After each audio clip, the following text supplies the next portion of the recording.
It's actually funny you say that because it's been quite big for quite some time already. It's just that we've never really displayed the numbers in a way that made it actually that way. But that's why recently we actually announced that among the 28 million reported listings we have on the platform, 5 million of them are actually private accommodation, like apartments, villas, other unique places to stay like igloos and boats and whatever. So it's actually a pretty significant part of what we do already, and it's obviously growing, fast and faster than our hotel accommodation business. So definitely something big for us. Yeah, I think there is some kind of convergence between what everybody is doing. Obviously, Booking.com started with hotels and have been expanding into private rentals afterwards. When Expedia has done pretty much the same. It was more of a hotel business before, and then bought HomeAway to actually expand in that field. We did it organically, and then Airbnb started on the rental side, and now is expanding into hotels. So at some point, you see all the lines being a little bit blurred between the different players. I think it's normal, and there is one thing that we strongly believe at Booking, which is we need to give the most choice possible to our customers, because most of them don't really think about, oh, I'm going to have an apartment, I'm going to rent a home or a hotel room. They just, in many cases, want an accommodation, and sometimes they make their choice right when they're booking. Yeah, and I think there is obviously on the accommodation side, we try to have a wider choice with 30 different type of properties you can rent, and then we are adding also some additional services. So we're testing with flights, we're testing with rides from the airport, we are helping you find a restaurant, we are looking at attractions. So there are a lot of things we're doing to give you the full spectrum of services that you need when you actually travel, from transportation, accommodation, and everything else.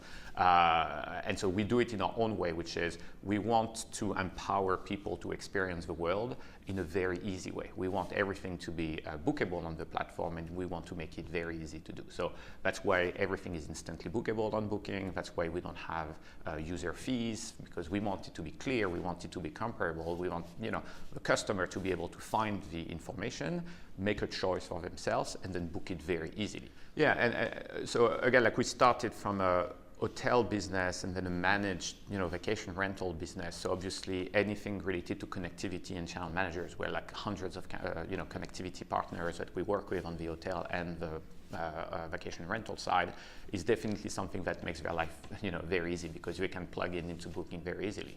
But what we are trying to do is to make sure that we have the right way for each type of partner to actually connect with us. So it can be through connectivity, it can be through an extranet that is specific to a multi-property partner, for instance, but it can also be something very easy for you and me to be able to put a home on Booking when we actually go on a vacation.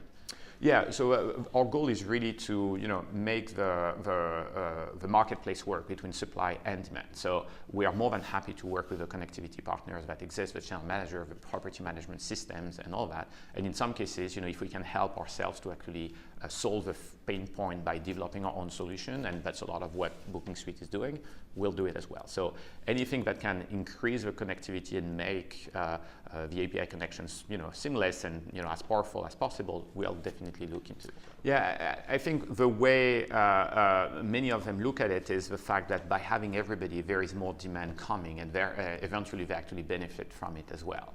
And as soon as we actually differentiate what is a hotel from what is an apartment on the website, which we do through different colors and different other things, I think the customer can actually choose what they want. Yeah, I think technology, we have a very strong opinion about technology, which is we're not using technology for the sake of using technology, right? And some of these words are actually really fancy, and it's actually nice to say that you do something on AI and chatbot and whatever.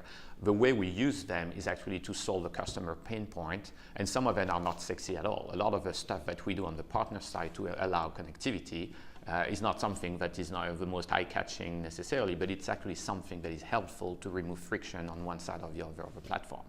AI and machine learning are actually interesting. AI on the personalization side. Obviously, when you have 28 million options to choose from on a website, you need to give some help in terms of personalization. Otherwise, it can be a little bit overwhelming, and that's definitely what some of the stuff we're working on. On the machine learning side, we use it everywhere, but like many people, on the customer service side, to make sure that we rank the tickets that come to us in the right order. We use it to actually in our search algorithm to make sure we promote the best thing. So it's basically everywhere, but always with a purpose to actually solve a specific issue. Voice recognition is a good example as well. Are we going to book our entire trip with voice at some point? Maybe, maybe not. We'll see. So it's good to test it, but some of the stuff that is already useful is when you already have a booking, for instance, being able to ask a few questions about an existing booking and some specific clarification is definitely useful. That is something that you can actually use right away. So we are always testing a lot of things, that's part of our DNA, but we always try to do something that is actually useful, whether on one side, on the customer side, or on the partner side. Otherwise, there is no real point to doing anything. So.